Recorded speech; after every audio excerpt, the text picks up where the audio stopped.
వందనాలు తెలియజేస్తూ ఉన్నాను. నా వాయిస్ వినిపిస్తుందండి? ఏమన్నా కట్ అవుతుందా? ఓకే. గుడ్. ఈ విధంగా మనకు స్టేజ్ ఏర్పాటు చేసిన జోషన్ వారికి, అదేవిధంగా ఈరోజు లీడ్ చేసిన, అదేవిధంగా దేవుని నామాన్ని అద్భుతంగా కనపడుతున్న సిస్టర్‌కి, బైబిల్ చదివిన సిస్టర్‌కి కూడా ప్రత్యేకంగా వందనాలు తెలియజేస్తున్నాను. దేవుని మాటలు ధ్యానించే ముందుగా చిన్న ప్రార్థన చేద్దాం. మా దేవా, మా ప్రభువా, మానవులమైన మేము నీ యొక్క తలంపులను, నీ దర్శనాలను దేవా నీవు మా కోసం సిద్ధపరిచిన మేలును తలపోసినప్పుడు ఎంతైనా నువ్వు నమ్మకస్తుడిగా అయ్యా, నీ ప్రేమ ఎంత ఉన్నతమైందో, నీ ప్రణాళికలు ఎంత శ్రేష్టమైనవో, బలహీనమైన మా ఎడల దేవా నువ్వు చూపిన ప్రేమ ఎంత గొప్పదో మేము తలపోస్తున్నప్పుడు మా గుండెలు కృతజ్ఞతతో నిండుతున్నాయి. దానికి నేను స్తుతిస్తున్నా. సమస్త మహిమ, ఘనత, ప్రభావాలు నీ పరిశుద్ధ నామానికి ఆరోపిస్తూ దేవా వీటిని ధ్యానించబోతుండగా మా మనసులో, మా ఆలోచనలు, మా జీవితాలు సమస్తము నీకు అర్పించుకొని నమ్మకంగా బ్రతకగలిగిన జీవితాలు ఇవ్వమని వేడుకుంటున్నాం. కూడి వచ్చిన యవనస్తులందరినీ మీరు దర్శించండి. నీ మాటలు అర్థవంతంగా ఉన్నట్లుగా, నీ వాక్యాన్ని సరిగా విభజించగలిగినట్లుగా నీ దేవుని ఆత్మతో మమ్మల్ని సందర్శింపమని, నింపమని ప్రభువును రక్షకుడిని యేసుక్రీస్తు వారి నామములో మనలడుచున్నాం తండ్రి. ఆమేన్. మంచిదండి. మనం ప్రకటన గ్రంథం 6వ అధ్యాయాన్ని నిన్న ధ్యానం చేస్తాం. బ్రదర్ శామ్‌కు ఈరోజు ప్రేయర్ మీటింగ్ ఉంది. చర్చ్ మీటింగ్, బైబిల్ స్టడీకి. దానికోసం బ్రదర్ తర్వాత యాడ్ అవ్వచ్చు. ఓకే. అయితే గత దినాన మనం ధ్యానం చేసినప్పుడు మనం ఏం ఆలోచన చేసామంటే, ఈ గొర్రెలు ఎవరు అంటే, పాత నిబంధనలో దేవునికి విరోధంగా నిలిచిన రాజ్యాలపై లేదా దేవుని ప్రజల మీదకి అన్యాయంగా వచ్చిన రాజ్యాలపై, తమను తాము దేవునిగా హెచ్చించుకున్న రాజ్యాలపై, ఇతర రాజ్యాలను కూలదోల్చిన రాజ్యాలపై దేవుని న్యాయమైన తీర్పులు అన్న విషయాన్ని మనం చూస్తాం. యెహోవా దినము అన్న మాట కూడా మనం పాత నిబంధనలో పదే పదే చూసే పదం. ప్రత్యేకంగా యోవేలు గ్రంథంలోను అక్కడ మనం ఆ విషయాలు చూస్తాం. అయితే అపోస్తలుడైన యోహాను యేసుక్రీస్తు ప్రభువారిని ఎలా చూపించాడంటే, now he is the king who is on the throne అని చెప్పడం ఒక అద్భుతమైన మాట. ఎందుకంటే క్రైస్తవులుగా మనం హింసించబడుతున్నప్పుడు సంఘం రోమ ప్రభుత్వం కింద దారుణమైన రీతిలో డొమిషియన్ చక్రవర్తి కింద 15 సంవత్సరాలు చంపబడింది, దారుణంగా హింసించబడింది. ఇప్పుడు ఆ క్రైస్తవ్యానికి ఏం చెప్పాలనుకుంటున్నాడంటే అపోస్తలుడైన యోహాను, లేదా దేవుడు ఏమని తను రివీల్ చేయాలనుకుంటున్నాడంటే, he is on the throne and he is going to judge the world, the rulers, the kingdoms, the kings. దేవుడు రాజ్యాలను తీర్పు తీర్చే రాజుగా వధింపబడిన గొర్రెపిల్ల సింహాసనం ఎక్కింది అని చెప్పడం ఒక అద్భుతమైన మాట. ఎందుకు అంటే ఇప్పుడు గొర్రెపిల్ల తీర్పులు తీరుస్తుంది కనుక ఎవరు safe? We are safe in the sense who already are going through the persecution or suffering the pain.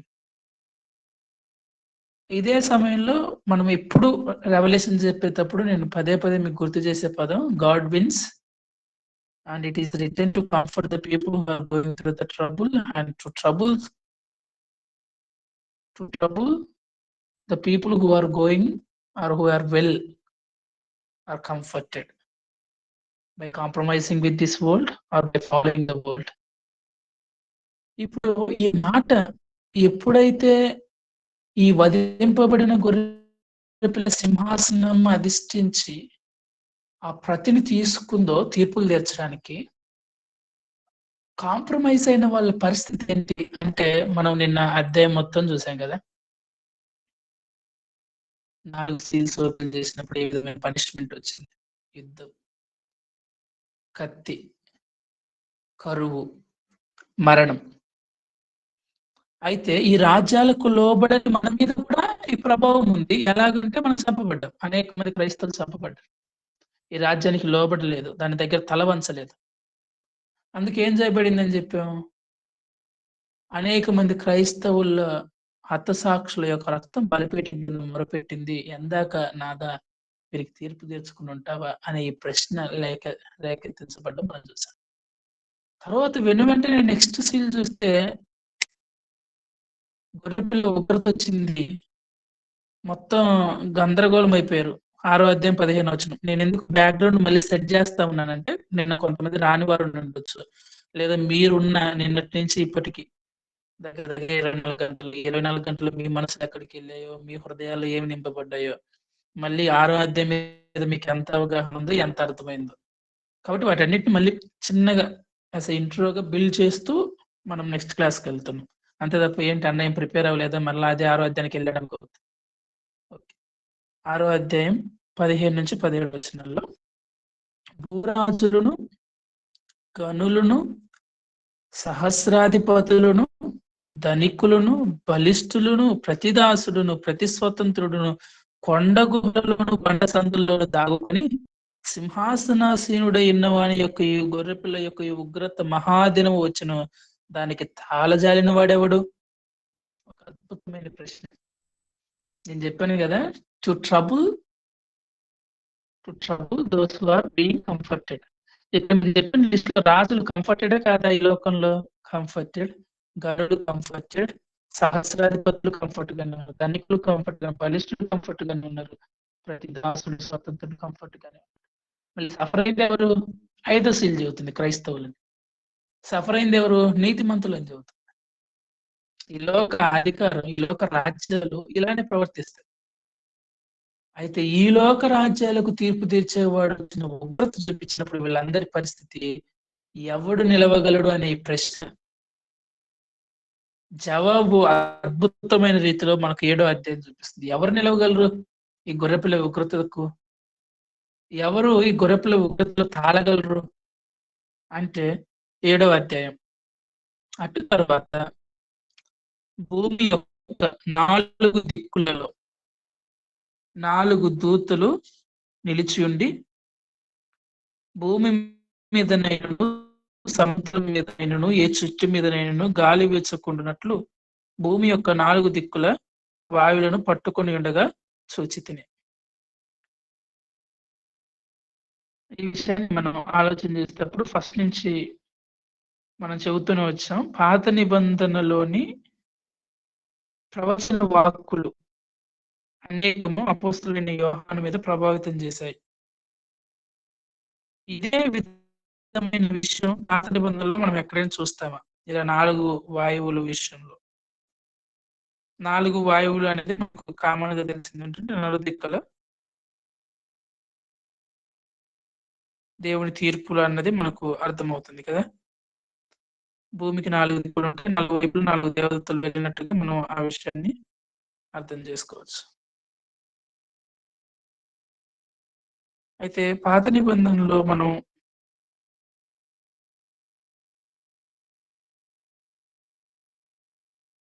కొన్ని వచన భాగాలను గమనించినప్పుడు ఈ విషయం పాత నిబంధనలో కూడా ఉన్నట్టుగా పాత నిబంధన ప్రవక్తలు ఈ విషయాన్ని ప్రస్తావన చేసినట్టుగా మనం లేఖనాల్లో చాలా సుస్పష్టంగా గమనించవచ్చు. I'm giving the reference for you that.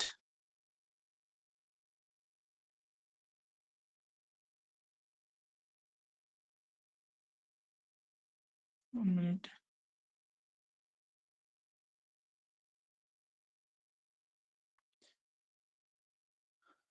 Okay. దానియేలు గ్రంథం 7వ అధ్యాయం 2వ వచనం చదవండి ఒకసారి. దానియేలు గ్రంథం 7వ అధ్యాయం 2వ వచనం.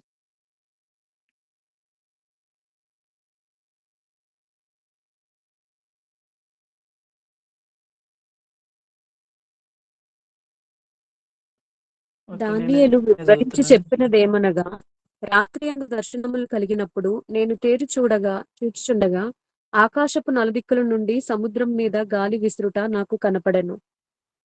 చూడండి. సముద్రము ప్రజలను సూచిస్తూ ఉంటే సముద్రం మీద ఎటువైపు నుంచి గాలులు వచ్చాయంట?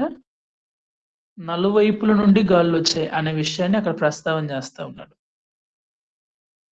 ఇర్మియా గ్రంథంలో మనం చూస్తే 4 గాలులను ఆకాశపు 4 చివర్ల నుండి రప్పించడం అనే ఒక ఆలోచన. అంటే నేనేం చెప్పాలనుకున్నా అంటే యోహాను ఈ విషయాన్ని ప్రస్తావన చేస్తుంది ఎప్పుడంటే దేవుడి జడ్జిమెంట్స్ ప్రస్తావన చేస్తా ఉన్నాడు. దేవుడు తను తీర్పు తీర్చే సమయంలో ఏమవుతుంది అని పాత నిబంధనలు ఆ దేశాలకు తీర్పు తీర్చేటప్పుడు ఆ దర్శనాలు వారు పొందుకున్నప్పుడు వారికి అర్థమైంది 4 వైపుల నుండి గాలి రావడం అనేది దేవుని తీర్పుల ఆరంభం, దేవుని ఉగ్రత దినం యొక్క ఆరంభం అని అర్థమైంది. ఇప్పుడు మనం ఇక్కడ గమనించాల్సింది ఏంటంటే ఇలా దేవతలు రెడీగా ఉన్నారట. 4 దిక్కులలో 4 దేవతలు నిలిచిండి ఉన్నప్పుడు భూమి మీదనైనను సముద్రం మీదనైనను ఏ చెట్టు మీదనైనను గాలి వీచుకున్నట్టు భూమి యొక్క 4 దిక్కుల వాయువులను పట్టుకొని ఉండగా చూచితిని. భూమి నలువైపులా తీర్పులు తీర్చడానికి నిలవబడిన దేవదూతలు ఉన్నారు. అయితే రెండవ వచనం ఏమిటంటే మరియు సజీవుడగు దేవుని ముద్ర గల వేరొక దూత సూర్యోదయ దిశ నుండి పైకి వచ్చుట చూచితిని. భూమికిని సముద్రముకును హాని కలుగు చేయుటకై అధికారము పొందిన ఆ 4 దూతలతో. ఇప్పుడు ఈ 4 దూతలు ఎవరు? భూమి మీద తీర్పులు తీర్చడానికి దేవుడి చేత నియమింపబడిన దూతలు. దేవుని ఉగ్రత దినంలో జరిగే విషయం మనకు పాత నిబంధనలో కూడా ఉంది. అయితే పైన చెప్పబడిన ప్రశ్న ఏంటి? పైన అడిగిన ప్రశ్న ఏంటి? అయ్యో, సింహాసనాసీనుడై ఉన్న వాని యొక్కయు గొర్రెపిల్ల యొక్కయు ఉగ్రత మహాదినం వచ్చెను. దానికి రాగలిగిన వాడు. ఇక్కడ 7వ అధ్యాయం ఒక స్టేజ్ ప్రిపేర్ చేస్తుంది. ఏంటి అంటే ఆ ఉగ్రత దినం ఎలా ఉంది? ఆ ఉగ్రత దినం ఎలా ఉంది అంటే పాత నిబంధనలు కొన్ని లేఖనాలను బట్టి ఇదిగో 4 దేవతలు ఆల్రెడీ రెడీ అయ్యారు, స్టాండ్ అయ్యారు. భూమికి, సముద్రానికి, వీటికి తీర్పు తీర్చడానికి, వాటి మీద దేవుని ఉగ్రత కుమ్మరించడానికి రెడీగా ఉన్నారు అని ఆ ఉగ్రత చూపిస్తా ఉన్నాడు. ఇందులో ఒక అద్భుతమైన ఆదరణ ఏంటి అంటే ఆ నిలబడి తీర్పు తీర్చడానికి సిద్ధపడిన దూతలతో ఒక దూత ఏమంటుందంటే మేము మా దేవుని దాసులను వారి నొసళ్ళ యందు ముద్రించు వరకు భూమికైనను సముద్రములకైనను చెట్లకైనను హాని చేయవద్దని బిగ్గరగా చెప్పాను. స్టాప్ అంటా ఉంది. గొర్రెపిల్ల ఉగ్రత ఆపాలి అని ఉంది. ఎందుకు అంటే ఈ ఉగ్రత భూమి మీద ఉన్న రాజ్యాల మీదకి వస్తుంది, కానీ దేవుని రాజ్యం మీదకి కాదు. ఎవరు తప్పించబడేది మళ్ళీ దేవుని ఉగ్రత నుండి అంటే అది దేవుని చేత ముద్రింపబడిన ప్రజలు. మళ్ళీ ఎవరు ఈ ప్రజలు? అది కూడా మనం ఆలోచన చేద్దాం.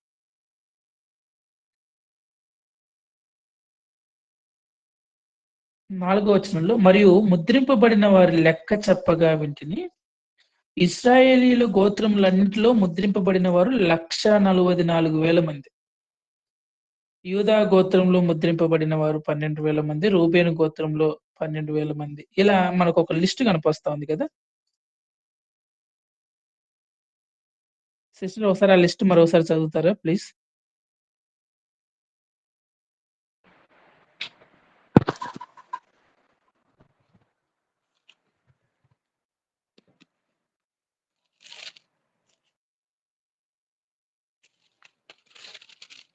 ప్రకటన గ్రంథం 7వ అధ్యాయం. మరియు ముద్రింపబడిన వారి లెక్క చెప్పగా నేను వింటిని. ఇశ్రాయేలుల గోత్రములో ముద్రింపబడిన వారు 1,44,000 మంది. యూదా గోత్రములో ముద్రింపబడిన వారు 12,000 మంది. రూబేను గోత్రములో 12,000 మంది. గాదు గోత్రములో 12,000 మంది. ఆషేరు గోత్రములో 12,000 మంది. నఫ్తాలి గోత్రములో 12,000 మంది.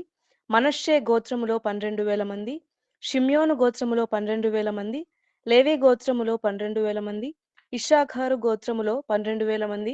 జబూలూను గోత్రములో 12,000 మంది. ఏసెపు గోత్రములో 12,000 మంది. బెన్యామీను గోత్రములో 12,000 మంది ముద్రింపబడిరి.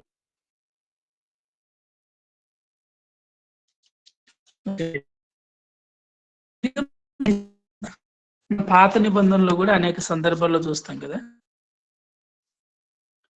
ముద్రింపబడిన వారు దేవుని ప్రజలు అని ఉంది, దేవుని దాసులు అని ఉంది. అయితే వారి లెక్క 1,44,000 మంది. ఇక్కడ ఇశ్రాయేలు గోత్రములకు సహజంగా మన పాత నిబంధనలు గమనించినప్పుడు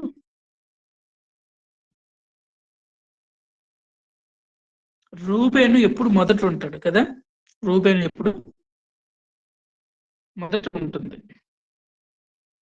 మళ్ళీ ఇక్కడ గమనించాల్సిన విషయం ఏంటంటే 5వ వచనంలో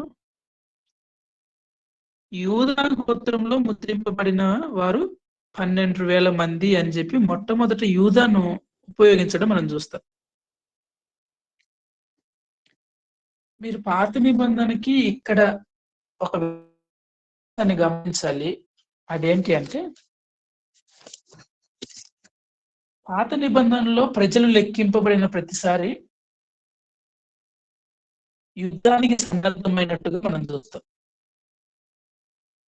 సంఖ్యాకాండంలో కానివ్వండి, దావీదు ప్రజలను లెక్కించినప్పుడు కానివ్వండి, యుద్ధానికి ప్రజలు లెక్కించినప్పుడు ఆ లిస్ట్ రాస్తారు. ఇలా ఇంతమంది ఇంతమంది ఇంతమంది ఇంతమంది పలానా గోత్రం నుంచి ఇంతమంది. ఆ లెక్కల్లో హెచ్చు తగ్గులు ఉంటాయి. ఒక గోత్రంలో ఎక్కువ మంది, ఒక గోత్రంలో తక్కువ మంది అన్నట్టు. కానీ ఇక్కడ మీరు ప్రాముఖ్యంగా గమనించాల్సిన విషయం ఏంటంటే ముద్రింపబడిన వారు ఇశ్రాయేలు గోత్రములు అన్నిటిలో నుంచి వచ్చిన వారట. కానీ ఎక్కడ సంఖ్య మాత్రం మారటంలే.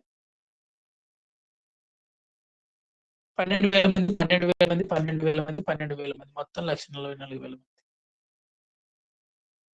ఏం చెప్పాలనుకుంటున్నాడు?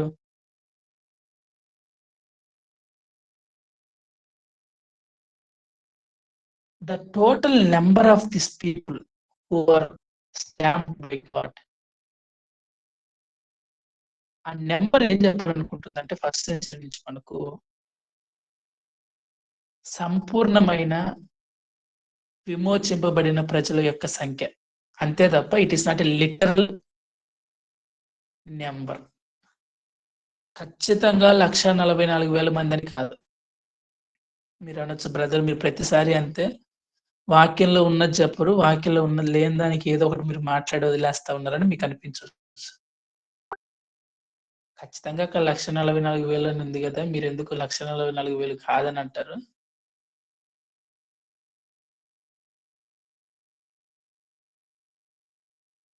ఆ నెంబరింగ్, ఆ విధానం, ఇది రూబేను యాకోబు కుమారుడైన రూబేను జ్యేష్ఠ కుమారుడు అయితే ఆ లిస్ట్ రావాలి. కానీ ఈ ఇశ్రాయేలీలు ఎవరు అంటే ఈ గొర్రె పిల్లను కేంద్రంగా చేసుకొని వచ్చిన ఇశ్రాయేలు, యాకోబును కేంద్రంగా చేసుకుని వచ్చిన ఇశ్రాయేల్ కాదు. ఈ విషయాన్ని చాలా జాగ్రత్తగా మనం గమనించాలి. రెండింటికి వ్యత్యాసం ఉందా? ఖచ్చితంగా ఉంది. మన సంఘాల్లో ప్రస్తావన చేసినప్పుడు సంఘాల్లో మనకు కనిపించే ఒక పదం ఏంటంటే సాతాను సమాజపు వారైన యూదులు అని ఉంటుంది కదా. ఏంటి ప్రభు అంత మాట అన్నావు? యూదులు దేవుని ప్రజలు, నీ ప్రజలు సాతాను సమాజపు వారు అన్నవి ఏంటయ్యా? ఇశ్రాయేలు సాతాను సమాజపు వారేంటి? చదివారుగా మీరు సంఘాలతో మనం ఆలోచన చేసినప్పుడు ఏంటి నిజంగా అక్కడ ఉద్దేశం ఏంటి? యూదుల్లో అనేకులు యేసుక్రీస్తుని నమ్మలేదు. వారు సంఘాన్ని హింసించడం మొదలు పెట్టారు. హింసిస్తున్న వీళ్ళు రోమును కూడా ఆధారం చేసుకొని రోమా ప్రభుత్వం కూడా వీళ్ళు హింసించడానికి హేతువయ్యారు. కాబట్టి వాళ్ళని ఏమని పిలిచాడు యేసుక్రీస్తు ప్రభువారు?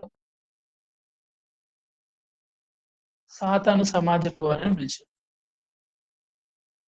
మళ్ళీ ఇక్కడ ఇశ్రాయేల్ గోత్రం ఉంది. గోత్రాల్లో ఏంటి ప్రభు? మళ్ళీ రూబేన్ లేడు, యూదా ముందుంది. పరలోకం ఏం చెప్పాలనుకుంటుంది? యోహాన్ ఏం చెప్పాలనుకుంటున్నాడు? ఎఫెసీయులకు రాసిన పత్రిక 2వ అధ్యాయం మనం గమనిస్తే God wanted to make a new humanity by taking both Jews and Gentiles అని ఉంటుంది. ఆయన ఒక కొత్త నూతన కుటుంబాన్ని సృష్టించాలనుకున్నాడట. ఎవరిని కలిపి? యూదులను అన్యులను కలిపి. కాబట్టి the new Israel will be from both Jews and Gentiles. ఇశ్రాయేలీలు అనగా భౌతిక సంబంధమైన ఇశ్రాయేలీలు కాదు. ఈ విషయాన్ని మనం చాలా జాగ్రత్తగా గమనించాలి. భౌతిక సంబంధమైన ఇశ్రాయేలు దేవుని వ్యతిరేకించారు. Then God decide the mystery of God, Ephesians 3. What is this mystery? ఏంటి ఆ దేవుని మర్మం? యూదులు, అన్యులు కూడా యూదులతో సహపౌరులు కావాలని దేవుడు జగత్పునాది వేయబడక ముందే చేసిన ప్రణాళిక.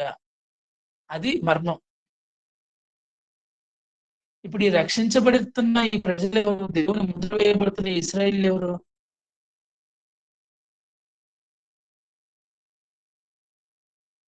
యూదా గోత్రాన్ని సెంటర్ చేసుకొని, యూదా గోత్రపు కొదమ సింహాన్ని సెంటర్ చేసుకుని ఒబిడియంట్ పీపుల్ వీళ్ళు. యూదా గోత్రపు కొదమ సింహాన్ని వెంబడిస్తున్న క్రైస్తవులు వీళ్ళు. మీకు ఒక ప్యారలల్ ఏంటంటే, 4వ అధ్యాయం, మనం 5వ అధ్యాయం చదివాం కదండి. నాకు డౌట్ ఎంతమంది ఉన్నారో ఎంతమంది లేరు అని. ఓకే, ఏదేమైనా 4వ అధ్యాయంలో యోహాను ఏడవడం చూశారు కదా. యోహాను ఏడుస్తున్న పెద్ద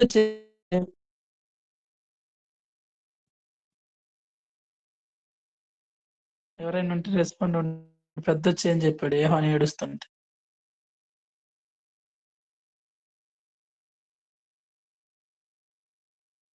మీరే చెప్పండి. ఆ ముద్రను విప్పడానికి యేసుక్రీస్తుకు అధికారం ఉంది అని చెప్తాడు బ్రదర్. చెప్పాడా సిస్టర్? గొర్రెపిల్ల, వధింపబడిన గొర్రెపిల్ల. నాకు మా బైబిల్ అట్లేదు సిస్టర్, ఒకసారి చదవండి ఆ మాట. ఆ పెద్దలలో ఒకడు, ఏడవకుము, ఇదిగో, అదే వచనం బ్రదర్. ఇదిగో దావీదుకు చిగురైన యూదా గోత్రపు సింహము 7 ముద్రలను తీసి ఆ గ్రంథమును విప్పుటకై జయము పొందనని నాతో చెప్పెను. రైట్, చూడని చెప్పి ఏమని చెప్పాడు? యూదా గోత్ర సింహం అని చెప్పాడు కదా. దావీదు చిగురు అని చెప్పాడు. విన్నాడు ఏమని? సింహం అని, దావీదు చిగురు అని. చూస్తే ఏం కనిపించింది? ఏం కనిపించిందండి చూస్తే? సింహం కనిపించిందా?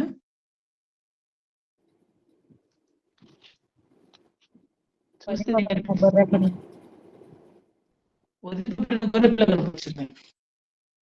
సేమ్ మీరు ఇక్కడ ఈ జాబితాను చదువుతూ మీకు అదే అర్థం.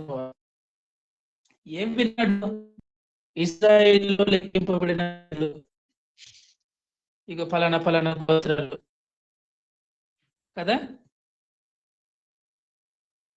నిజమే, బాగానే చెప్పింది, బాగానే చెప్పింది తో అనుకున్నాడు. మళ్ళీ మీరు చదవండి.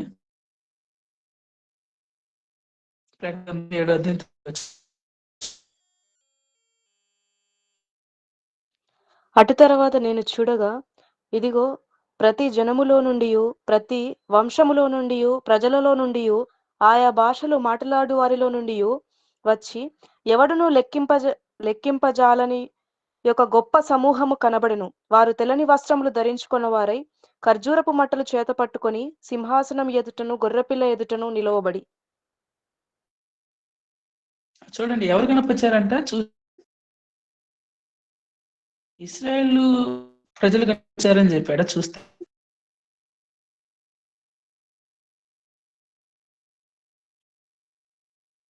నేను ఆలోచన చేసేది ఆ పాయింట్ ఉందా లేదా అనేది నా ఆలోచన. 5వ అధ్యాయం చూస్తే పెద్ద వచ్చి చెయ్యి భయపడదు, యూదా గోత్రం జయించింది అంటే గోత్రం తిరిగి తల తిప్పి గొర్రెపిల్ల కనిపించింది. ఇప్పుడు ఇస్రాయేల్ ప్రజలుగా ఓకే 12 గోత్రాలు ఇస్రాయేల్ ప్రజలు దేవుని ప్రజలుగా ఇంకెవరు చేస్తారు అలా ఆలోచన చేస్తారు. Very good. ఇస్రాయేల్ ప్రజలు మేమే చూస్తే మార్పు చూస్తే అటు తరువాత నేను చూడగా ఇది ప్రతి జనములో నుండి ప్రతి వంశం ప్రజలలో నుండి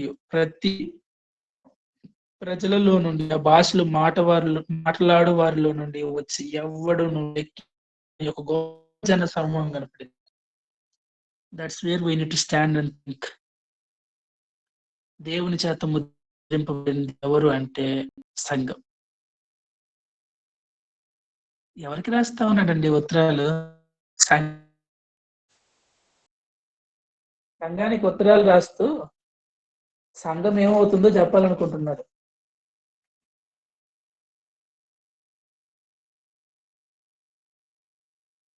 ప్రకటన గ్రంథం 22:16 చెప్పండి. వాయిస్ బ్రేక్ అవుతుంది బ్రదర్. మీ వాయిస్ బ్రేక్ అవుతుంది.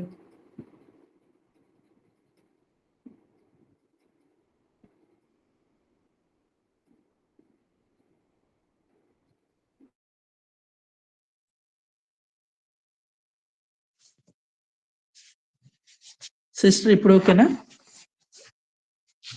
ఇప్పుడు okay brother. Okay, thank you అండి. మీకు ఎంతవరకు వినిపించింది అప్పుడు? ఓకే, సంఘాల కోసం రాశాడని చెప్పిన మాట వినిపించింది కదా. సంఘాల కోసం రాశాడు ఈ విషయాన్ని. అందుకోసం ఒక ఉదాహరణ ఏంటంటే ప్రకటన గ్రంథం 22:16 ఒకసారి నేను చదువుతున్నాను. సంఘముల కోసం ఈ సంగతులను గురించి మీకు సాక్ష్యం ఇచ్చుటకు యేసు నేను నా దూతను పంపి ఉన్నాను. ఎవరి కోసం సాక్ష్యం ఇవ్వడానికి?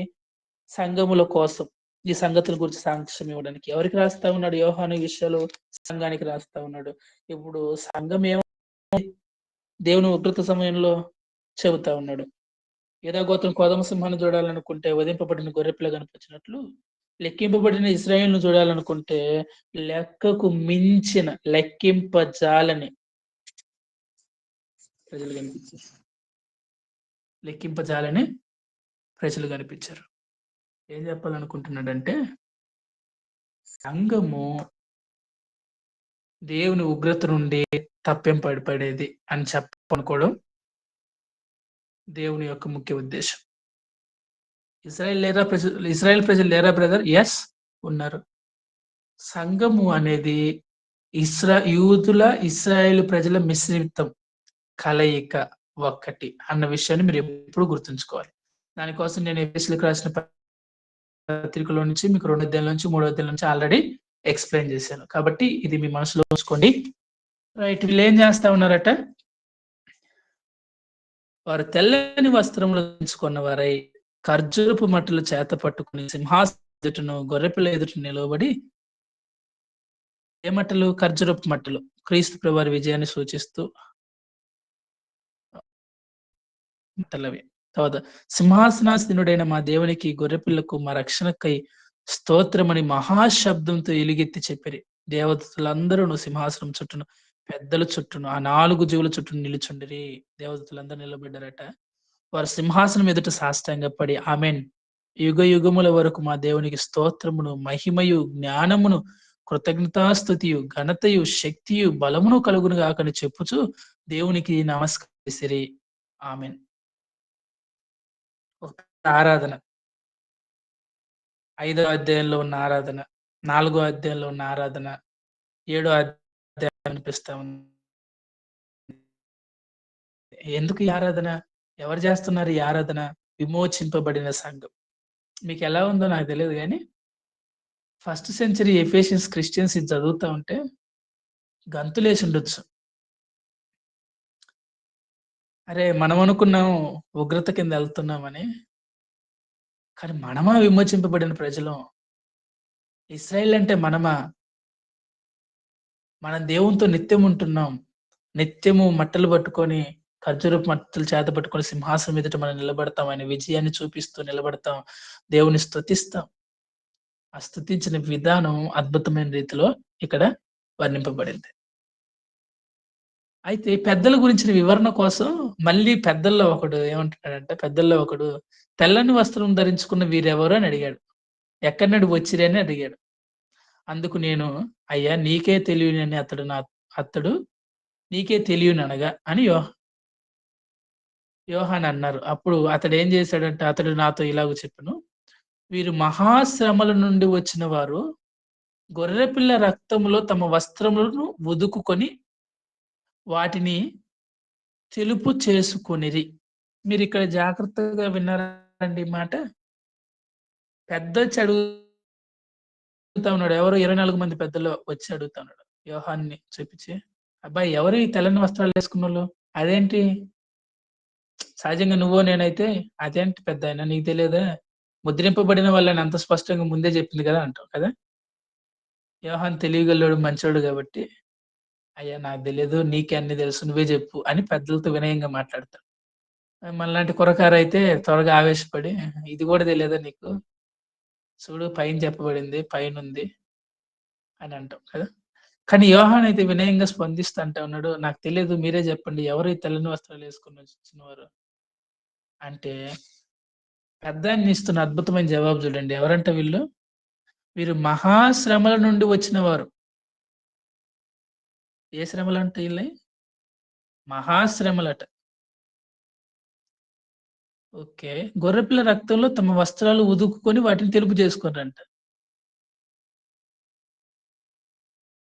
ఇంకా ఏముంది? అందువలన వారు దేవుని సింహాసనం ఎదుట రాత్రింబగళ్ళు ఆయన ఆలయంలో ఆయన్ను సేవించుచున్నారు. సింహాసనాసీనుడైన వాడు తానే తన గుడారం వారి మీద కప్పును. వారికి ఇక మీదట ఆకలి అయినను, దాహమైనను ఉండదు. సూర్యుని ఎండ అయినను, ఏ వడగాలి అయినను వారికి తగలదు. ఏలయనగా సింహాసనము మధ్య నుండి గొర్రెపిల్ల వారికి కాపరి అయి జీవజలముల బుగ్గ యొద్దకు వారిని నడిపించును. దేవుడే వారి కన్నుల నుండి ప్రతి బాష్ప బిందువును తుడిచివేయను. చూడండి సంఘానికి ఎంత ఆదరణ. సంఘము మహాశ్రమల గుండి వెళ్తుంది అన్నది సత్యం. ఇక్కడ ఒక ముఖ్యమైన విషయం. ఎవరండి ఈ మహాశ్రమలు కలుగజేసింది? దేవుడా? కాదు. ఈ లోక రాజ్యాలు. అదే విషయాన్ని మనం ఫస్ట్ నుంచి గమనిస్తూ వచ్చాం. ఈ లోకంలో ఉన్న భూరాజులు, గనులు, సహస్రాధిపతులు, ధనికులు, బలిష్ఠులు. వాళ్ళు ఈ లోక రాజ్యంతో నిలవబడి, దేవుని రాజ్యంతో నిలబడకుండా, దేవుని రాజ్యం కొరకు నిలబడిన మన మీద వాళ్ళు మనల్ని శ్రమల పాలు చేశారు. చిన్న శ్రమలు పెట్టారా? మహాశ్రమలు పెట్టారు. దారుణమైన శ్రమలు పెట్టారు. మరణము వచ్చేంతగా పెట్టారు. మరణం వరకు చంపారు. చచ్చే వరకు చంపారు. తరిమి తరిమి చంపారు. అనేక మంది కోట్ల కొలది క్రైస్తవులు దారుణంగా హింసింపబడ్డారు. అందుకే పెద్దాయన అంటా ఉన్నాడు, వీళ్ళు సామాన్యులు కాదు బాబు, మహాశ్రమల నుండి వచ్చిన వారు వీరు. సహజంగా రక్తంతో కడుక్కుంటే వస్త్రాలు మురికవుతాయి కదా, రెడ్ స్టెయిన్ మార్క్స్ ఉంటాయి. కానీ ఇక్కడ గొర్రెపిల్ల రక్తంలో కడగబడి తమ వస్త్రాలు ఉదుకుకొని తెలుపు వస్త్రాలు చేసుకున్నవారు వీళ్ళు.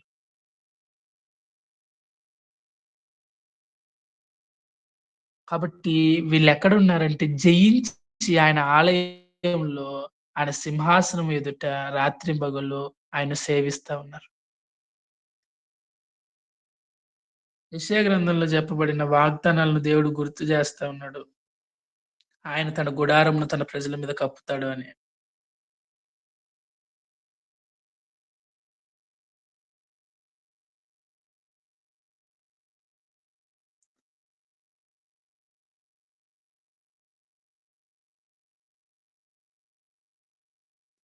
యెషయా గ్రంథం 49:10లో మనం చూస్తాం.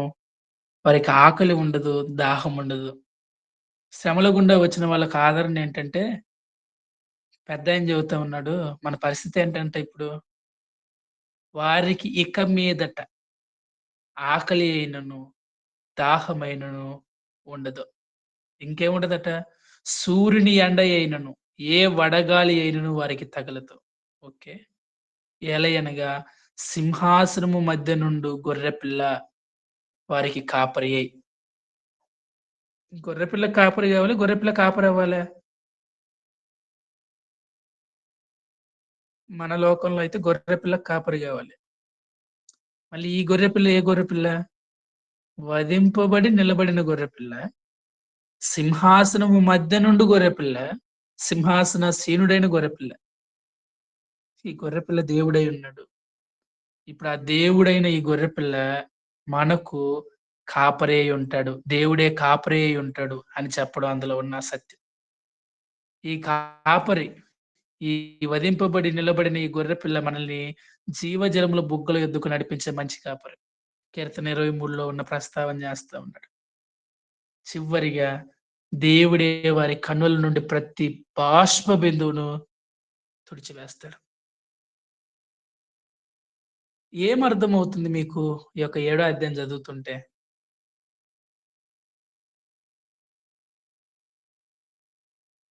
కాంప్రమైజ్ అయిపోయిన 5 సంఘాలకు యోహాన్ ఏం చెప్పాలనుకుంటున్నాడు? పరలోకం ఏం చెప్పాలనుకుంటుంది? రోమా ప్రభుత్వానికి వ్యతిరేకంగా నిలబడతావా? ఏమన్నా బుద్ధుందారా నీకు? రోమా ప్రభుత్వానికి వ్యతిరేకంగా నిలబడ్డావు అంటే నీకు ఆకలి దప్పులుంటాయి. రోమా ప్రభుత్వానికి విరోధంగా నువ్వు నిలబడ్డావు అంటే నీకు శ్రమలుంటాయి. రోమా ప్రభుత్వానికి వ్యతిరేకంగా నిలబడ్డం అంటే నువ్వు నీ సుఖాన్ని కోల్పోవడమే. నువ్వు నీ కుటుంబం ఈ లోకంలో క్షేమంగా బ్రతకాలని లేదా నీకు? గొర్రెపిల్ల కావాలా? క్రీస్తు ప్రభువారు కావాలా? వెళ్తావా క్రీస్తుతో? వద్దు, కాంప్రమైజ్ అవ్వు. యెజబెలు బోధ వినలేదా? బిలాము బోధ వినలేదా? కాంప్రమైజ్ అయిన ఈ సంఘాలు నిలబడిన స్మరణతో అనుండొచ్చు, ఫిలదెల్ఫియా అని అనుండొచ్చు. ఎందుకు కుటుంబాలు కోల్పోతారు? ఎందుకు ప్రాణాలు కోల్పోతారు? రండి, కలిసిపోదాం, రోమా కిందకి వెళ్ళిపోదాం. రోమా నిత్యంగా ఉండే పట్టణం అయ్యా బాబు. ఎవరు చూసి వచ్చారు తర్వాత ఏముందో లేదో. ఇక్కడ ఉన్నది చూసుకోండి, ఇక్కడ ఉన్న అధికారులకు లోబడండి, ఇక్కడ ఉన్న వారికి లోబడిపోండి. దేవుడు అవసరం లేదు. వీటికి, వీటి పాలనలకి, వీటిలో ఉన్న లోపాలకి, వీటి పాపాలకి లోబడిపోండి. కాంప్రమైజ్ అయిపోండి. అని అప్పటి వరకు ప్రోత్సహించిన ఈ 5 సంఘాల దవడ బగలు కొట్టేటట్టు దేవుని గొర్రెపిల్ల ఉగ్రత రావడం మనం చూస్తాం. నిలబడిన స్మరణ ఫిలదెల్ఫియాలను ఆదరించే గొప్ప ఆదరణ. వాళ్ళ ప్రతి కన్నీటి బాష్ప బిందువును తుడిచేది వధింపబడిన ఈ గొర్రెపిల్ల. ఎలా వీళ్ళు విజయం సాధించారట? శ్రమలను సహించి, శ్రమలను సహించి మహాశ్రమలలో నిలబడి విజయాన్ని సాధించారు. ఇక్కడ నేను ఒక చిన్న మాట చెప్పి ఈరోజు క్లాస్ ముగించాలనుకుంటున్నాను. న్యాచురల్ గా విక్టరీ, విజయం అంటే మన డెఫినేషన్ వేరుంటుంది. విక్టరీ అంటే అవకులను చంపడం. యుద్ధంలో అదే కదా విక్టరీ. దానికి పెద్ద రీడెఫినేషన్ ఏముందన్నా? మళ్ళీ మనకి డెఫినేషన్ అంటే ఎస్, సహజంగా చంపడం విక్టరీ. కానీ పరలోకంలో నుంచి విక్టరీ అన్న కోణం మారిపోయింది. మీరు గమనించారో లేదో? వధింపబడిన గొర్రెపిల్ల విక్టరీ. శ్రమలు సహించిన క్రిస్టియన్స్ విక్టోరియస్. వధింపబడిన గొర్రెపిల్ల విక్టోరియస్ గా ఉంది, విజయవంతంగా ఉంది, గెలిచినట్టుగా ఉంది. శ్రమలను సహించిన క్రైస్తవులు గెలిచినట్లుగా కనిపిస్తా ఉన్నారు. కానీ నేడు మనకు బోధించే బోధనలు ఏంటి? బయట క్రైస్తవుల మీద దాడులు నిలబడతావా, వ్యతిరేకిస్తావా? ఏది విజయం? Why you are giving your own definition? మీరు అనొచ్చు, అన్న మీరు ప్రశాంతం కేరళలో బైబిల్ కాలేజీలో కూర్చొని మాటలు చెబుతున్నారు, శ్రమలు మీరు పడితే తెలుస్తుంది అన్న. I'm not giving this definition. However, the heaven is giving this definition. Whether I am staying in Kerala or in Andhra or even in Odisha, the heaven definition will be definition for all. అదేంటి అంటే మనం శ్రమలు సహించే గెలుస్తాం. ఓడిపోయినట్టు మనం కనిపిస్తాం. తలలు నరికేశారురా క్రైస్తవులే, very good, ఈ లోకరాజ్యం గెలిచింది, అందుకే ఈ లోకరాజ్యానికి లోబడమని చెప్పా. ఈ లోబడలే, తల తగిపడింది అవకలంటాడు. Okay, very good. But remember, we are going to be alive again. అక్కడ మన ప్రతి కన్నీటి బాష్పబిందువు తడవబడుతుంది. తెల్లని వస్త్రాలతో నిత్యము సింహాసనాసీనుడైన దేవుని ఎదుట నిలవబడి మానక ఆ దేవుని స్తుతించే భాగ్యం. మరి ఎన్నటికి నీ ఆకలి దప్పులు లేకుండా, కన్నీరు లేకుండా ఆ నిత్య సింహాసనాసీనుడైన దేవుని ఎదుట ఆయన స్తుతిస్తూ ఎల్లకాలం ఉండే జీవితం. It is only for the church. It is only those who stand for Christ in the mist of struggle. ఈ మాటలు ఆరంభ సంఘానికి ఎంత ప్రోత్సాహాన్ని ఇచ్చి ఉంటాయి. మీకు అర్థమవుతుందా? ప్రకటన గ్రంథం మనం గజిబిజి అది ఇది అని చెప్పుకొని చదవడం మానేసి అందులో ఉన్న ఆదరణ కోల్పోతున్నాం. కానీ ఆరంభ సంఘం ఎంత ఆదరించబడిందో. అందుకే ఈ ప్రవచన వాక్యములను చదువువాడును వినువాడును ధన్యుడు. He will be blessed. ఎందుకు అంటే అంత ఆదరణ ఈ ప్రకటన గ్రంథంలో ఉంది, అంత ఓదార్పు. మనం శ్రమలలో నాశనం అయిపోయేవారం కాదు. మన మరణం, మనం వధింపబడిన విధానం, మన శ్రమ ఇంతటితో ముగియదు. దేవుని మహా గొర్రెపిల్ల ఉగ్రత ఈ లోకం మీదకి వచ్చినప్పుడు వాళ్ళకు పడే తీవ్రమైన శ్రమల్లో మనం ఉండం. శ్రమల గుండా వెళ్ళిన మనం ఇలానే నాశనం అవ్వం. we will be separated. ఇక్కడ ఒక్క విషయాన్ని మనకి జాగ్రత్తగా గమనించాల్సింది ఏంటంటే, ఈ లోక రాజ్యాల శ్రమ నుండి మనం తప్పింపబడం. ఇది ఫ్రాంక్. సంహరించబడతాం. అందుకే బలిపీఠం కింద హతసాక్షుల రక్తం ఉంది. ఓకే, మళ్ళీ ఏంటి బ్రదర్? రైట్. మనల్ని ఇలా హింసించినందుకు చివర సర్వలోకం మీదకి రాబోయే ఆ దైవ ఉగ్రత దినంలో మనం ఉండం. రెండోది, మనం ఉండం సరిగదా, మనము ఏలడానికి లోకానికి రాకపోతున్నాం. That is the privilege of the church. అయితే ఇప్పుడు మన ముందున్న సవాల్ ఏంటంటే, are you compromising with this world now or are you standing with Christ now? That is the only two questions should always echoes in your ear, or always you have to ask yourself and myself. Even I myself has to ask always, am I compromising with this world, or am I following the Lamb of God? ఏది నీకు ప్రాముఖ్యం? దేన్ని బట్టి నువ్వు compromise అవుతున్నావు?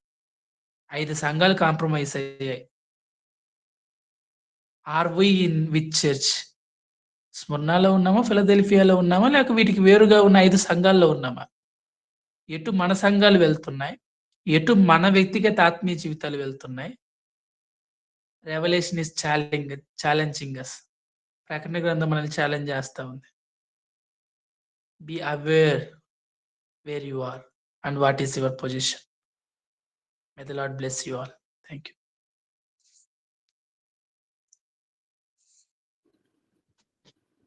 Thank you, brother, for explaining everything about this chapter. దేవుడు అనేకమైనటువంటి విషయాలు బ్రదర్ ద్వారా మనతో మాట్లాడినందుకే వందనాలు చెల్లిస్తున్నాం. మరి నెక్స్ట్ మనం ఇంటర్సెషన్లోకి వెళ్దాం. ఎవరైనా ప్రేయర్ చేయాలనుకుంటే please raise your hand. Chat బాక్స్లో నేను ప్రేయర్ రిక్వెస్ట్ పోస్ట్ చేస్తాను. అండ్ ఇంకోటి, ఎవరికైనా డౌట్స్ ఉంటే you can ask related to this chapters. Okay, ఇంతవరకు మనం విన్నాం కదండి 7th చాప్టర్ అంతా ఇప్పుడు విన్నాం కదా. ఎవరికైనా డౌట్స్ ఉంటే మీరు బ్రదర్ ఆశీర్వాదం గారిని అడిగితే ఆయన క్లియర్ చేస్తారు. ఎవరికైనా డౌట్స్ ఉన్నాయండి? Anybody have doubts? బ్రదర్, ఇది ఇజ్రాయెల్ ప్రజల గురించి ఎక్కువగా రాబడుతూ వచ్చింది కదా. ఇది సంఖ్యాకాండము 2వ అధ్యాయంలో ఇది లక్షాది గోత్రం కదా. వీటి గురించి ఒకసారి ఎక్స్ప్లెయిన్ చేస్తారా? గోత్రికులది ఎగ్జాక్ట్లీ సంఖ్యాకాండం లేవేకాండంలో రాయబడుతూ వచ్చింది. అందుకే బ్రదర్ నేను క్లాస్ ఎక్స్ప్లెయిన్ చేసేటప్పుడు ఏ విషయం చెప్పానంటే, నిజంగా ఇలాంటి లిస్ట్స్ మనం పాత నిబంధనలో చూస్తాం, సంఖ్యాకాండంలో చూస్తాం, దావీదు లెక్కించడం చూస్తాం. అదే విధంగా మిగిలిన ప్రాంతాల్లో యుద్ధాలకు వెళ్ళేటప్పుడు యెహోషువ లాంటి వ్యక్తులు యుద్ధానికి గోత్రాల నుంచి లెక్కించడం మనం చూస్తాం. న్యాయాధిపతుల గ్రంథంలో కూడా లెక్కించబడి ఇంతమంది వెళ్ళడం అనేది మనం చూడండి. సహజంగా యుద్ధానికి వెళ్లే ముందు వాళ్ళు ఏం చేసేవాళ్ళు అంటే, గోత్రాల్లో ఉన్న సైనికుల సంఖ్యను తీసుకునేవారు, మేల్ సంఖ్యను తీసుకునేవాళ్ళు. యుద్ధానికి ఎవరు సరిపడతారా? అయితే అలాగే ఈ లిస్ట్ కనపడుతున్నట్టు మనకు అనిపించొచ్చు. అయితే ఈ లిస్ట్‌ని మనం ఎలా గమనించాలి అంటే, is it same like the old testament list? అలానే ఉందా అంటే మొదట లేదు అని మనకు అర్థమవుతుంది. ఎందుకు అంటే అక్కడ ఉన్న ప్రతి లిస్ట్ ప్రతిసారి రూబేను చేత ఆరంభమవుతుంది. బట్ ఇక్కడ యూదా గోత్రం చేత ఆరంభమవుతుంది. తద్వారా మనకు అర్థమవ్వాల్సింది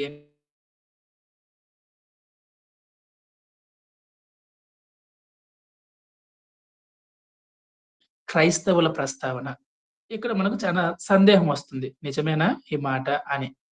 అప్పుడు వాస్తవానికి ఇశ్రాయేలు ప్రజలు అనగా మనకు వెంటనే వచ్చేది దేవుని ప్రజలు అన్న ఆలోచన మనకు కలుగుతుంది. Then who is the new Israel? దానికోసమే నేను చెప్పాను. ఓల్డ్ ఇశ్రాయేల్ ప్రస్తావన ఉన్నప్పుడు భౌతిక సంబంధమైన వాళ్ళ గురించి మాట్లాడుతున్నాడా? అట్లయితే యూదుల సినగోగుని సాతాను సమాజపు వారని ప్రకటన ఎర్లియర్‌గా మనం పిలవడం మనం చూస్తాం. కాబట్టి ఎఫెసీయులకు రాసిన పత్రిక 2వ అధ్యాయం, 3వ అధ్యాయం మనం చదివినప్పుడు మనకు అర్థమయ్యేది ఏంటంటే, చర్చ్ అనేది యూదుల, అన్యుల యొక్క కలయికగా కనబడే సంఘం. దాన్ని దేవుడు మర్మంగా ఉంచి దాన్ని వెల్లడి చేసినట్టుగా మనం చూస్తాం. ఇప్పుడు ఇక్కడ ప్రకటన గ్రంథం 5వ అధ్యాయంలో పెద్ద యోహాను దగ్గరికి వచ్చి ఏడవద్దు. ఇదిగో యూదా గోత్రపు కొదమ సింహం గెలిచింది అని చెబుతాడు. అప్పుడు అతడు విని తిరిగి చూచినప్పుడు, వినున్నాడు తిరిగి చూచాడు. వినిందేమో సింహం అని, చూచిందేమో గొర్రెపిల్లని. ఇక్కడ కూడా విన్నాడు, ఇదిగో ఇశ్రాయేలు ప్రజలు అని. కానీ తిరిగి చూస్తే తనకు కనపొచ్చిందేమో లెక్కకు మించిన సంఖ్య. ఆ 1,44,000 అనేది ఏదైతే ఉందో అది సంపూర్ణంగా విమోచింపబడిన వారిని చూపించే సంఖ్య. అది మనం లెక్కింపలేనిది అని చెప్పడానికి కూడా వాడిన సంఖ్యగా మనం కింద వచ్చిన భాగాలను బట్టి గమనించొచ్చు. కనబడిన సమాజం అన్ని జాతుల్లో నుంచి, అన్ని భాషల నుండి, అన్ని ప్రజల్లో నుంచి ఉన్నారు. లెక్కింపలేని వారిగా కనపడ్డారు. That's what you have to think brother. ఇంకెవరికైనా డౌట్స్ ఉన్నాయండి?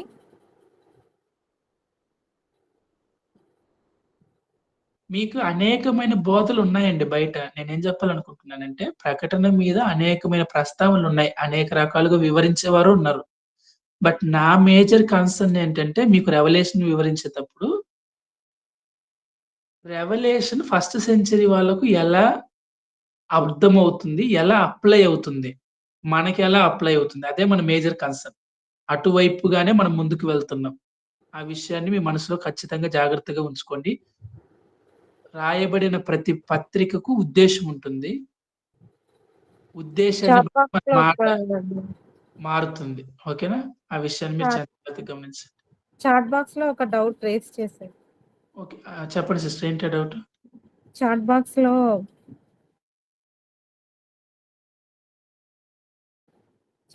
లో మెసేజ్ చేశారు బ్రదర్, ఒకసారి చూడండి.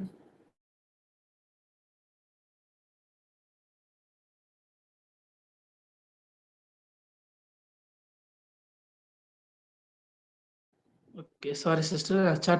చాట్ బాక్స్‌లో ఏముందండి? చదువుతాను. ఓకే బ్రదర్, నేను చదువుతాను.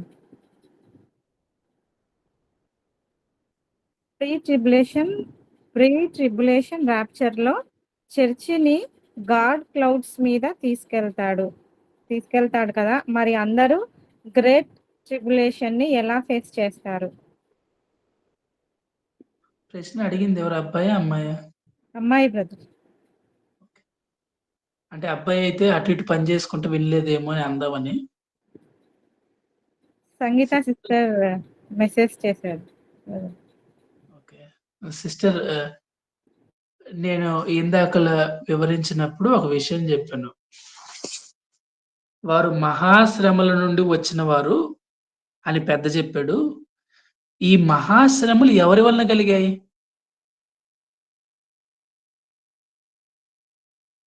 ఈ లోక రాజ్యం వలన కలుగుతాయి అని చెప్పాను. క్రైస్తవులు దేవుని ఉగ్రతగా భావించే ఆ పీరియడ్ ఆఫ్ టైంలో నుంచి విడిపింపబడతారు, విమోచింపబడతారు అన్నది 7వ అధ్యాయం మొత్తం. ఇక్కడ 6వ అధ్యాయం 17వ వచనంలో చెప్పబడిన ప్రశ్న ఏంటి? ఉగ్రత. ఈ లోకం మీదికి రాబోయే ఉగ్రత. ఈ లోకం మీదికి రాబోయే ఉగ్రత ఏది? గొర్రెపిల్ల ఉగ్రత. ఈ గొర్రెపిల్ల ఉగ్రతలో మనం ఉండం. మనం విమోచింపబడతాం. మళ్ళీ శ్రమ అంటే ఏంటి అండి? రైట్. శ్రమ ఈ లోక రాజ్యం నుండి మనకొస్తుంది. ఎందుకు ఈ లోక రాజ్యం మనల్ని శ్రమల పాలు చేస్తా ఉంది? ఎందుకంటే మనం దేవుని రాజ్యానికి లోబడి ఉన్నాం. ఈ లోక రాజ్యానికి మనం లోబడం. ఈ లోక రాజ్యంతో మనం కాంప్రమైజ్ అవ్వం. కాబట్టి ఈ లోక రాజ్యం మనల్ని హింసిస్తుంది. రోమా అందుకే హింసించింది. ఇప్పుడున్న భారతదేశంలో హిందుత్వం అందుకే మనల్ని హింసిస్తుంది. If you go China people are persecuting Christians. Why? Because they are not ready to obey the China and its rules. నా ఉద్దేశం పొలిటికల్ రూల్స్ కాదు, ఈ విధమైన ఉద్దేశాలు కాదు.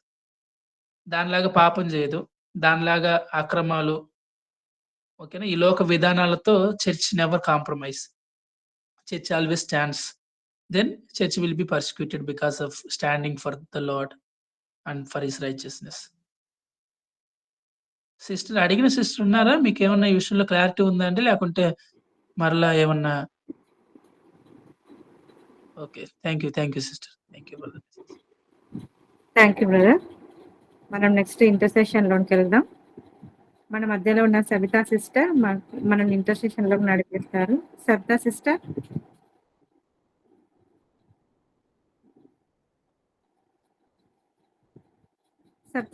ఉన్నారా?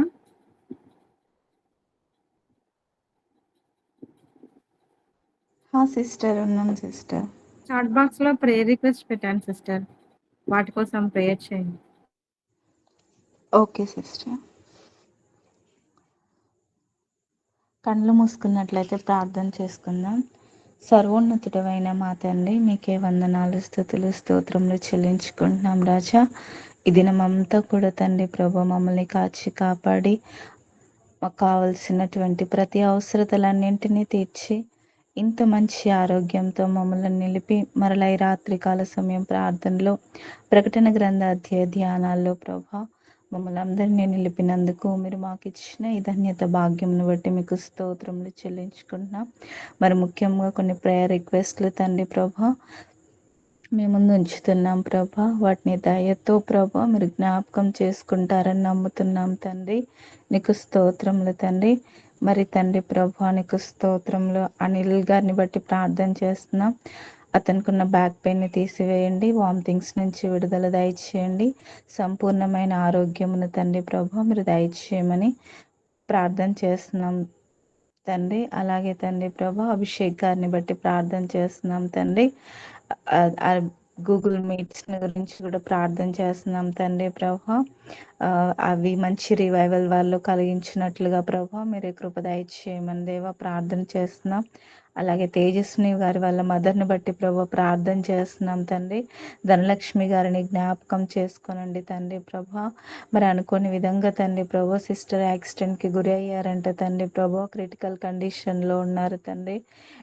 నీ వాక్యం సెలవిచ్చొచ్చు ఉన్నది, జీవ మరణంలో యెహోవా వశము అని.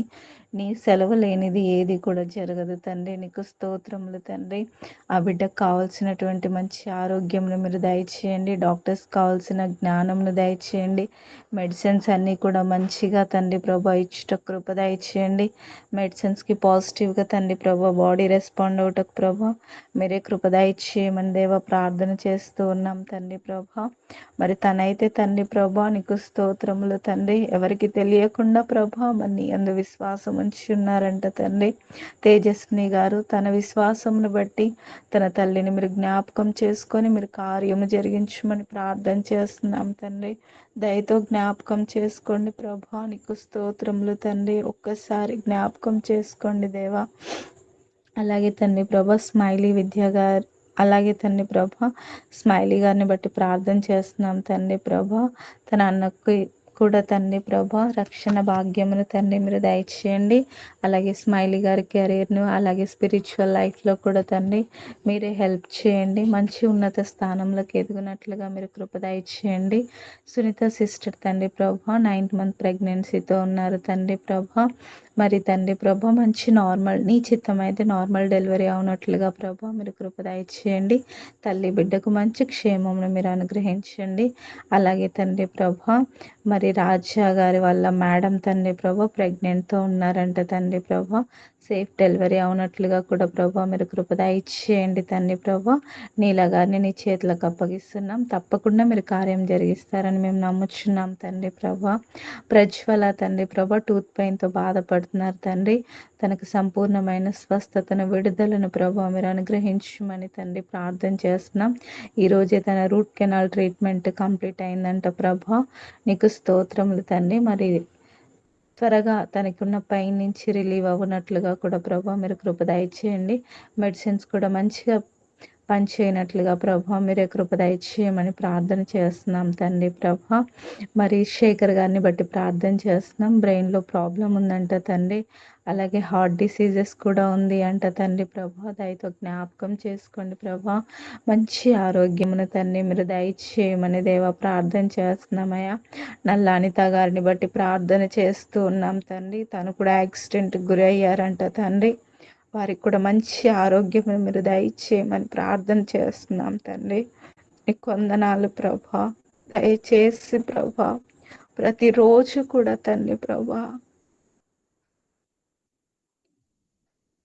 ఎన్నో విధమైనటువంటి చెడు వార్తలను మేము వింటూ ఉన్నాం తండ్రి, నీకు స్తోత్రములు. నీ ప్రజలను మీరు జ్ఞాపకం చేసుకోండియా. తెలుసయా ఈ లోకాన్ని అపవాది పరిపాలిస్తుందని, కానీ నీ ప్రజలకు నీ కాపుదలను దయచేయమని ప్రార్థన చేస్తున్నానయ్యా. ఈ గూగుల్ మీట్లో పార్టిసిపేట్ చేస్తున్న ప్రతి బిడ్డను మీరు జ్ఞాపకం చేసుకోనండి, ప్రతి ఒక్కరికి ఉన్న అవసరతలను మీరు తీర్చండి, ఆరోగ్యమును దయచేయండి, శారీరక మానసిక ఆరోగ్యములను మీరు దయచేయండి, ఆర్థికంగా అభివృద్ధిని దయచేయండి, చేస్తున్న జాబ్స్లలో మీరు తోడుగా ఉండండి. నా నీతిని నా రాజ్యమును మొదట వెతకండి అన్నావు కదా ప్రభా. ప్రతి ఒక్కరు నీ నీతిని నీ రాజ్యమును వెతుకుతూ ఉండగా తండ్రి అన్ని విషయాలలో కూడా తండ్రి ప్రతి ఒక్కరికి కూడా తండ్రి ప్రభా వర్ధిల్లునట్లుగా మీరు కృప దయచేయండి ప్రియుడా. నీ ఆత్మ వర్ధిల్లుచున్న ప్రకారము నీవు అన్ని విషయములలో వర్ధిల్లవలను నేను ఎంతో కోరుచున్నాను అంటున్నారు ప్రభా. సత్యమును అనుసరిస్తూ ప్రభా అన్ని విషయములలో అభివృద్ధి పొందుతూ ప్రభా ఇతరులకు ఆశీర్వాదకరముగా తండ్రి ప్రభా మమ్మలను మా కుటుంబములను తండ్రి ప్రభా నియమించుమని ప్రార్థిస్తున్నాం. మేము ఎక్కడ ఉన్న ప్రభా మా జీవితంలో ఒక పత్రికలుగా తండ్రి ప్రభా పని చేయనట్లుగా తండ్రి మీరు కృప దయచేయండి. మాలో ఉన్న అభిషేకమును తండ్రి ప్రభా మరి ఇతరులకు కూడా ప్రభా దయచేయమని దేవా ప్రార్థన చేస్తున్నాం. మేము ఎక్కడ ఉన్నప్పటికీ కూడా తండ్రి అక్కడ క్షేమమును తండ్రి ప్రభా మీరు దయచేయమని దేవా ప్రార్థన చేస్తున్నాం తండ్రి. ఈ మీట్లో ఉన్న ప్రతి బిడ్డను కూడా ప్రభా మీరు జ్ఞాపకం చేసుకొనమని వారిని వారి కుటుంబములను దీవించుమని దేవా ప్రార్థన చేస్తున్నాం. అలాగే